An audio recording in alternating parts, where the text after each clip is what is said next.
Direct selling business क्यों जरूरी है? पैसिव इनकम हमारी जिंदगी में क्यों जरूरी है?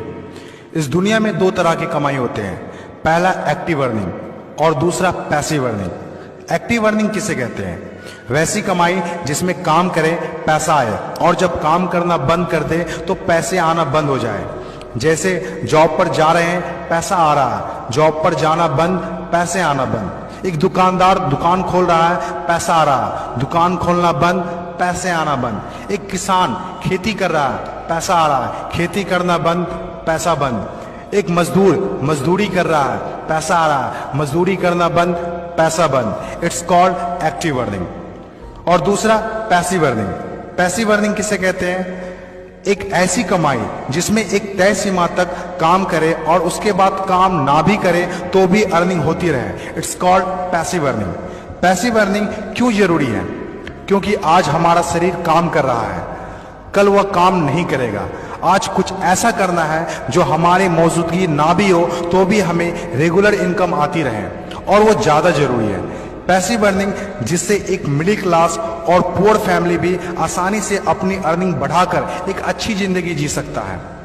आज पैसिव अर्निंग के तरीके का इस्तेमाल वर्ल्ड के सभी अमीर लोग, बिजनेसमैन, पॉलिटिशियन और एक्टर सभी अपने लाइफ में पैसे कमाने में करते हैं। पैसिव अर्निंग का मतलब ऐसा काम जिसमें किसी काम का रेगुलर इनकम आता रहे, जैसे रेंटेड प्रॉपर्टी, कोई मकान, बंगला या रूम को रेंट पर देने से जो पैसा आए। और भी है जैसे fix deposit, real estate, business, YouTube earning, ये सभी पैसिव अर्निंग में आते हैं। आज आपके पास कोई एक ही इनकम ऑफ सोर्स है, चाहे वो जॉब हो या बिजनेस हो या शॉप हो या फिर एग्रीकल्चर, कुछ भी हो। आप उससे अपनी लाइफ की जरूरतों को पूरा नहीं कर सकते हैं। अगर आपको एक बेहतर जिंदगी चाहिए तो आप सिर्फ एक ही इनकम ऑफ सोर्स पर डिपेंड नहीं रह सकते। आपको सेकेंड, थर्ड, फोर्थ या ज्यादा इनकम सोर्स बनाने होंगे। जितनी ज्यादा इनकम ऑफ सोर्स होगी उतनी ज्यादा अर्निंग होगी और आप अपने फैमिली को एक बेहतर जिंदगी दे पाएंगे। पैसिव अर्निंग करने के लिए आप ऑनलाइन और ऑफलाइन दोनों तरीके से कर सकते हैं। इसीलिए पहले आप कंफर्म करें कि आप किस तरह शुरुआत करना चाहते हैं। आपको बेसिक और सिंपल आइडियाज चाहिए, ज्यादा रिस्क भी नहीं हो और इन्वेस्टमेंट भी कम लगे। डायरेक्ट सेलिंग बिजनेस सबसे बड़ा एग्जाम्पल है। ये पैसे कमाने का वो रास्ता है जिसमें आप सिर्फ एक बार मेहनत करते हैं और कुछ ऐसे संपत्ति बना देते हैं जो आपको जिंदगी भर पैसे कमा के दे सके। पैसिव अर्निंग को समझाने के लिए मैं आपके साथ एक स्टोरी शेयर करना चाहूंगा। यह कहानी है बर्क हेजेस की किताब द पैराबल्स ऑफ पाइपलाइन। एक छोटे से गांव में दो दोस्त रहा करते थे, ब्रूनो और पाब्लो, जो बड़े सपने देखा करते थे। एक दिन किसी न किसी तरह वो गांव के सबसे अमीर आदमी बन जाएंगे। वो दोनों काफी मेहनती थे, उन्हें तो बस एक मौके की तलाश थी और एक दिन उन्हें वो मौका मिल गया। उस गांव में एक समस्या थी।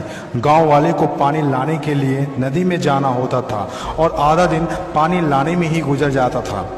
वो दोनों ने गांव वालों से बात की कि वो नदी से पानी लाकर उन्हें देंगे और उसके बदले कुछ पैसे लेंगे। गांव वालों को ये बात अच्छी लगी।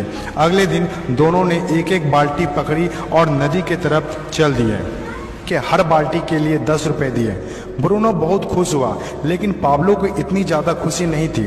पाब्लो को बाल्टी ढोने की वजह से उसके पीठ में दर्द हो रहा था और हाथों में छाले पड़ गए थे।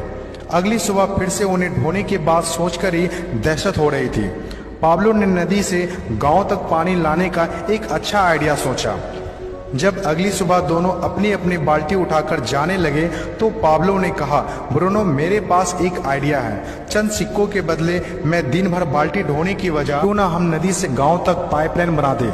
ब्रूनो ने कहा, पागल, हमारे पास एक बेहतरीन नौकरी है, अच्छे पैसे भी मिलते हैं जिससे हम जो चाहें खरीद सकते हैं। अपनी पाइपलाइन के आइडिया को दिमाग से निकाल दो। लेकिन पाब्लो इतनी आसानी से डिमोटिवेट होने वाला नहीं था। उसने अपने दोस्त को पाइपलाइन बनाने का आइडिया अच्छे से समझाया। हम लोग दिन के आधे समय बाल्टी ढोने का काम करेंगे और आधे समय और छुट्टियों के दिनों में पाइपलाइन का काम करेंगे। ब्रूनो ने पाब्लो की बात नहीं मानी। पाब्लो जानता था कि पथरीली जमीनों में पाइपलाइन बनाना आसान नहीं होगा, लेकिन पाइपलाइन बनने के बाद जो मिलेगा उससे वह इंस्पायर होकर काम करता रहा। जब पाब्लो अपना पाइपलाइन बनाता था तो गांव वाले उसकी मजाक उड़ाया करते थे, ये देखो Pablo the pipeline. Bruno Pablo से 2 गुना काम कर रहा था, इसीलिए वह 2 गुना पैसा भी बना रहा था। पहले कुछ महीने तो पाब्लो की मेहनत का कोई फल नहीं दिख रहा था, लेकिन पाब्लो खुद को बार बार याद दिलाता रहता कि कल के सपने आज के त्याग से ही होते हैं, और आखिर में वही हुआ जो होना था। पाइपलाइन बनकर तैयार हो गया। अब पाब्लो सोता था तो भी पैसा आता था, नहाता था तो भी पैसा आता था, खाता था तो भी पैसा आता था, वह कहीं बाहर घूमने जाता था तो भी पैसा आता था। जितना ब्रूनो ने 3 साल में कमाया था उतना पाब्लो ने 3 महीने में कमा लिया। गांव में जितना पानी बहकर जाता था, पाब्लो के जेब में उतना ही पैसा बहकर आता था। और मेरे हिसाब से direct selling business is the best opportunity. इस कहानी से हम 5 बातें सीखते हैं। पहला, विजन का होना। विजन सबके पास नहीं होता। विजन जो आंखों से नहीं सोच से देखी जाती है। इस दुनिया में 5% लोग के पास ही विजन होता है और वही इस दुनिया में कुछ बड़ा करते हैं। दूसरा, सबसे इंपॉर्टेंट, जब भी आप कुछ हटके करेंगे तो लोग आपका मजाक उड़ाएंगे, ठीक उस पाब्लो की तरह। तीसरा, लगातार काम करना। विजन पर काम करना आसान नहीं होता है। इसमें जबरदस्त फोकस के साथ तब तक काम करना होगा जब तक आप उसे कंप्लीट ना कर ले। चौथा, खुद को इंस्पायर करना। अपने आप को इंस्पायर करने के लिए वो देखना होगा जो पाइपलाइन बनने के बाद आपको मिलेगा। अपने सपनों को विजुलाइज करना होगा ताकि अपने आप को मोटिवेट और इंस्पायर कर सके। पांचवा और सबसे इंपॉर्टेंट बात, प्रॉब्लम सॉल्विंग वर्क। जिस तरह पाब्लो ने गांव की पानी की समस्या को सॉल्व किया, आज हर वो इंसान सक्सेसफुल है जिन्होंने लोगों के प्रॉब्लम को सॉल्व किया है। चाहे वो डॉक्टर हो या इंजीनियर, चाहे वो साइंटिस्ट हो या कोई मोटिवेशनल स्पीकर, आज हर वो इंसान कामयाब हुआ है जिसने भी किसी भी फील्ड में लोगों के प्रॉब्लम को सॉल्व किया है।